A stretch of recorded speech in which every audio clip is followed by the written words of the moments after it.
never been Biden per se. He's an empty facade. He's always been an empty suit. It's who's behind him, who's actually running the show. And I think that's a combination of things. I mean, clearly, members of the cabinet, people like Blinken, Mayorkas at Department of Homeland Security, Garland in the Justice Department, Wray at the FBI, they are all part of the cabal that is governing us, calling the shots. But behind them are a number of other people. You know, we don't normally mention them. I don't, but they're unelected either bureaucrats or representatives of billionaire oligarchs, all of whom are trying to drive us in a particular direction in foreign and domestic policy. They've been running the show for a long time. And the problem that people have is that they focus so much on the president, they think, well, if we use the 25th Amendment, we can remove Biden. Okay, what difference is that going to make? The answer is none. What we need is a new government. You know, what this government has weaponized mass migration into the United States against the American people. This government has sponsored people in the Justice Department who are happy to see Americans under assault and under attack in cities and towns across the country by criminals that are being released onto the streets. This is a government that is effectively waging war on everyone and anyone who is like you and I and who believes in anything like Christianity or professes to. And that's the simple truth of the matter. I don't think you need to be too much more complex than that. This government is blatantly nihilistic, atheistic, and seems to think that the greatest threat to this country is, quote unquote, white supremacy. The last I heard that those three guys that are big believers in white supremacy haven't been able to get back into the telephone booth where they've been hiding out. So I certainly don't see it that way, but you and I are viewed as part of that problem. We are automatically in that category and therefore the enemy. Yeah. And that's why people don't trust the FBI. It's why people don't trust the Justice Department. I mean, it's a simple fact of the matter. Yeah. Well, again, I think you have to look at the sprinkling of key people, key figures. I mentioned some of them when I spoke about Blinken and Mayorkas, Garland and Wray. You have to go through the whole federal bureaucracy in the government and identify the individuals that all share those views. You know, they're the people that would like Justice Kagan, as an example, to be in charge of the Supreme Court and legislating from the bench. These people are all birds of a feather, and they all share the same particular outlook. And that outlook puts them into the camp of hating people like us and wanting to destroy us. I think Americans have figured this out. And I think they've decided that they don't like it. So if you can rid the government of Biden, that's not terribly helpful because he's not making the critical decisions anyway. So that's why I talked about hold elections early. Now, the only problem is holding elections early could be done, but the Congress has to vote for it. Well, what is the Congress likely to do? Well, the Congress is bought and paid for. As I say repeatedly, and many have for years, we have the best government money can buy. Why are we waging war in Ukraine? Why are we continuing to ship money and weapon systems over there when that war was lost almost at the very beginning and never had a chance to win anyway? And it was a disastrous decision on our part. Well, why are we now underwriting anything that Mr. Netanyahu wants to undertake in the Middle East? Why are we cheering on war there as well as, war in Ukraine? Why are our borders still open? I mean, I thought it was almost tragic comedy to see or to listen to Director Wray testify that the open border has allowed dangerous Islamist elements into the country. Is that all? I mean, we can't even begin to understand the gravity of that situation. As I said, migration has become WMD in the hands of these people, of the Biden government and of Congress. So who's calling the shots? And why are we being governed this way? None of these things are issues where the American people have necessarily been consulted. When's the last time anybody asked Americans how many people they want to admit to the country that we know nothing about? When's the last time anybody asked the American people whether or not they wanted to wage war all over the Middle East or in eastern Ukraine? Nobody has. We don't control the government. We're not asked. This is their notion of democracy, which has a great deal more in common with Lenin's notion of democracy than it does with any traditional classical liberalism or Anglo-Saxon democracy. When you talk about people like Macron or Schultz, for instance, they're part of the globalist ruling class. They've been installed in power with the help and the backing and the money of people like George Soros. They have long pedigrees in the post-Second World War environment of adopting and believing in all the lies and ideology that come with being a globalist. We used to call them internationalists when they were Bolsheviks back in 1919 and 1920. Now we call them globalists. Their goal is the same: denationalize the West, essentially crush Western civilization and reshape it into something new, convert all of us to an amorphous mass of people who are sedated consumers, but have no notion of who and what we are without any national identity, believe that people are fungible commodities that can be exploited and utilized any way that is necessary for the greater good. Who determines the greater good? Excuse me, the ruling class determines the greater good. What we used to call the dictatorship of the proletariat, the vanguard of the revolution. Who are they? Well, that was Lenin and the Bolsheviks. We're being treated to the same sort of outcome by a new group that sees itself in the same light. What I thought was really stunning about the debate was that you had two men. One was 79, the other is 80, competing for the presidency. Is that real? That's bizarre. That makes no sense. Is our bench that weak? And I guess it is. I mean, as you look across the people on the Hill at the individuals sitting in the Senate and the House, how many of them would you readily impute presidential abilities to? I don't think very many. I think we're increasingly aware of the fact that these people are in Washington for many reasons, not the least of which is to make themselves millionaires. And they all seem to come out of the place very well heeled. Well, how does that happen? Well, you have to look at the lobbyists. Who are the lobbies? Pharmaceutical industries, foreign lobbies, the Israel lobby, the climate change lobbyists. Just go down the list. There are all sorts of people that are, oil and gas lobbies. They all have money, and they're happy to sort of slip cash under the door to anyone holding political office or running for political office in order to get control of them. And people have tended to say, well, that's fine.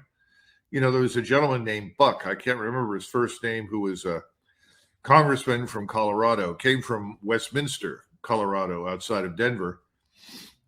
He wrote a book called The Swamp is Deeper Than You Think. And he finally retired and left Congress after a couple of terms because he said you couldn't survive there unless you willingly became part of the corruption machine. Because as soon as you arrived, were told that you have to pay X number of dollars on a routine basis to the Republican National Committee, the Democratic National Committee, whichever one you want to choose. And they said, well, I don't have money like that. Where am I going to get it? My constituents can't raise that kind of money. And they'd say, well, that's why you have the lobbyists go out of the back door here and go down to K Street. There are lots of lobbyists there. They have the money. Get the money you need, and then you give it to us. That's just been going on for a while. This is not new. And so we have a government right now that is largely disconnected from reality. Washington is a bubble because the people that live in it are no longer really tied to the American people. They'll throw a bone occasionally in the direction of somebody who's a constituent, they'll stand up there and say, I brought these benefits, for drug pricing to you, or I brought you a new manufacturing job in a plant that's owned by one of the big five defense corporations, things like that. But in reality, they could care less about the people that they represent. And they will tell you, voters don't win elections, donors do.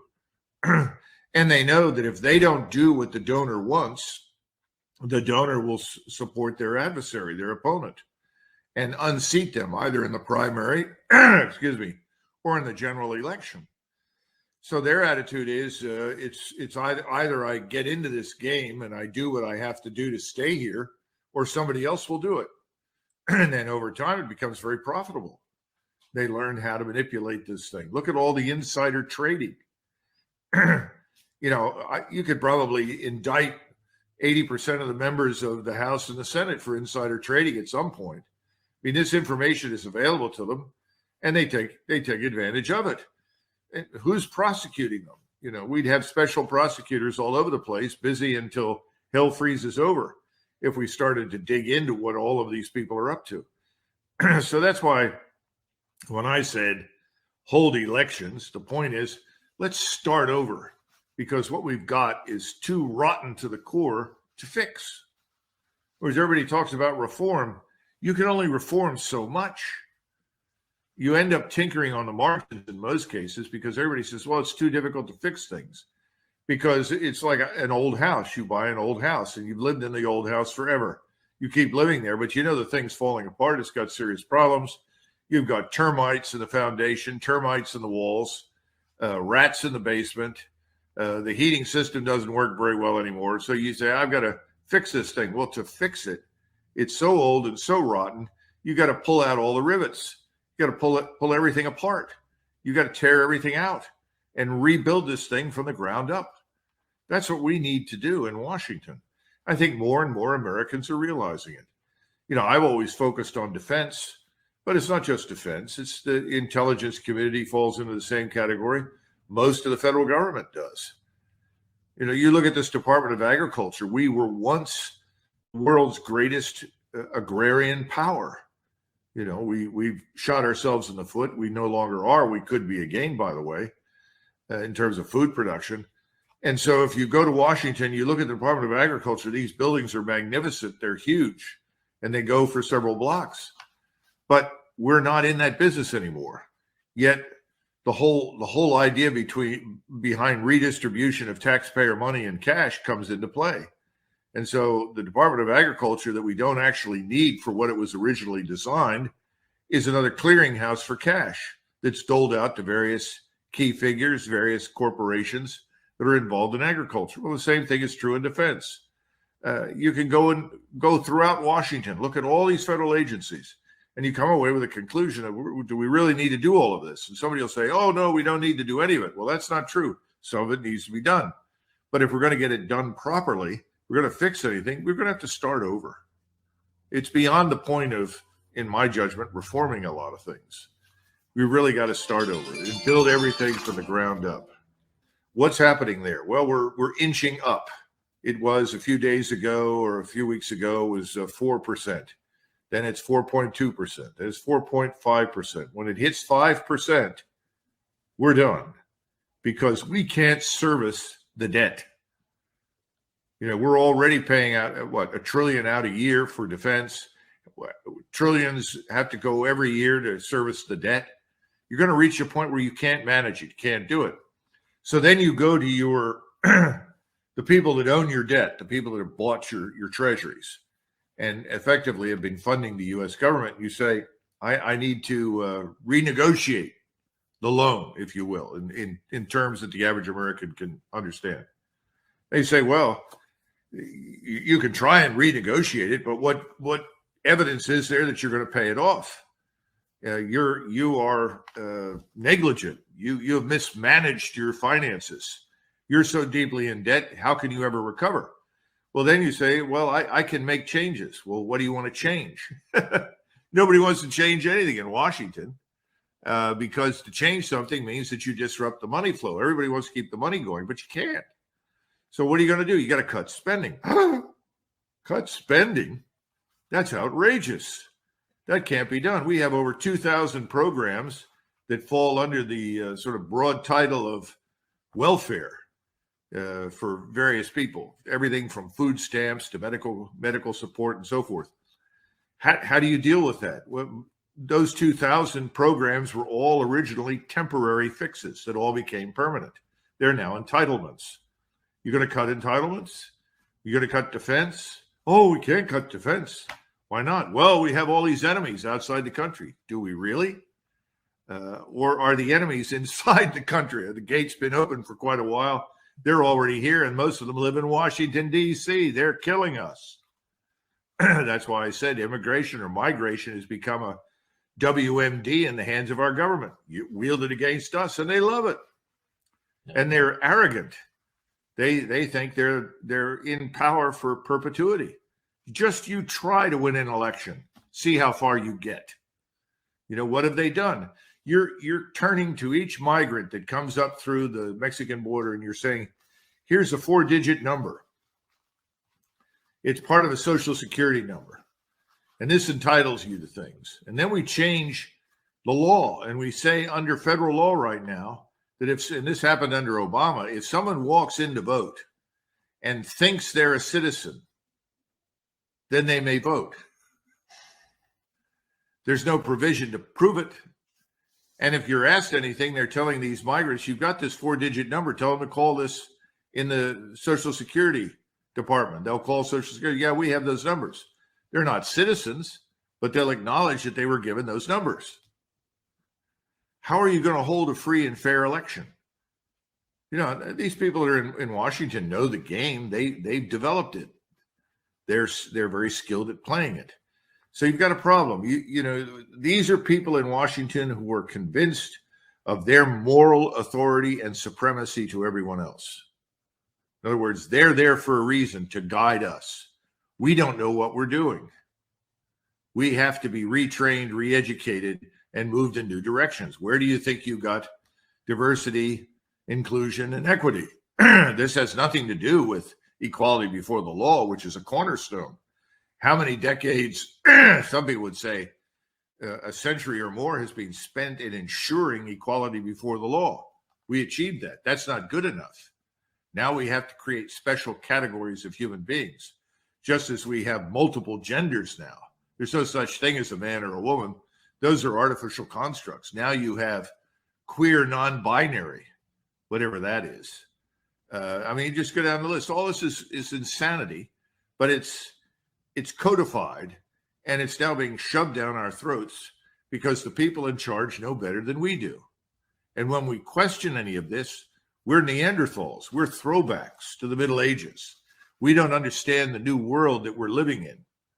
This is happening in Europe, and it's happening here. In Europe, it's about to go under. Yeah. France is the first example. People are about to revolt. They're on the verge of a national revolution. That's just the beginning. And it's going to sweep into Germany and the rest of Europe eventually. Remember the old adage, the Austrian foreign minister Metternich used to say, when Paris sneezes, Europe catches a cold. Okay? Mm-hmm. So Europe will follow. France is leading. It's the bellwether. We're going to have similar experiences here. You know, what are all these strange rules on voting that we have? The French tried absentee voting. The French tried voting online. They finally got rid of all of this business and said, no, you got to show up and vote because the fraud was just out of control. Well, we know that's the case here as well. People will cheat. I mean, there's this thing that we used to talk about, original sin. You know, given the opportunity, human beings will do the wrong thing. So that's why we have laws. If men were angels, they wouldn't need laws. Remember, I think it was James Madison that said that.